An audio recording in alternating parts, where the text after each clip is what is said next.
Hello and welcome to Tuesday's Thought for Today. My name's Lynsey Brennan. I'm the Minister of Dundonald Parish Church. It is so good to be with you today. Well, last night I sat down to watch the news and it is depressing. There's no way round it. The news right now is utterly depressing. It is just heartbreaking to know that 41,500 people have lost their lives to the coronavirus in the UK. That means thousands and thousands of families are living without a loved one. So tragic to really fully process that statistic out there.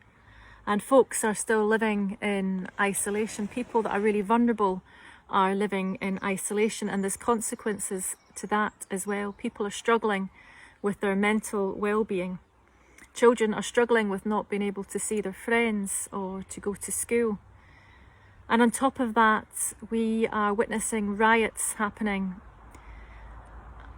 People coming out when they shouldn't be coming out in large crowds to fight and to riot and to hurt one another. You know, we can put on the news and we can just weep at the state of our world, and we'd be right to weep.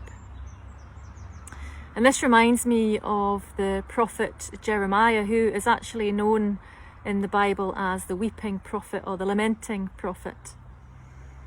He wept over the state of the world that he was living in at the time. He wept over how far God's people had moved away from God. And, you know, we weep. We have to weep at the state of our world right now. And it can be easy to slip into a hopelessness attitude. What can we do when the world just seems to be unraveling right now? But I'm reminded as I read God's word that God suffers with his people. There is a passage from the book of Lamentations, chapter 3, verses 22 to 23, that was written by the prophet Jeremiah, and he wrote this about God. The steadfast love of the Lord never ceases. His mercies never come to an end. They are new every morning. Great is your faithfulness.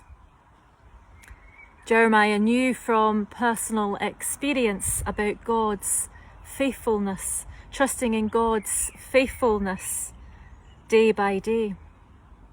And we can do the same. We can trust in God's faithfulness day by day in confidence that he has promised good things to us. I think without God, we have no hope, we have no comfort, we have no peace. But we know because of Jesus, we have a bright future. So God, we thank you that despite all the uncertainty of life just now, we know that we can always rely on you. So join me as I pray now for our world, and you'll find the prayer just below this video. But God bless, and I will see you very soon.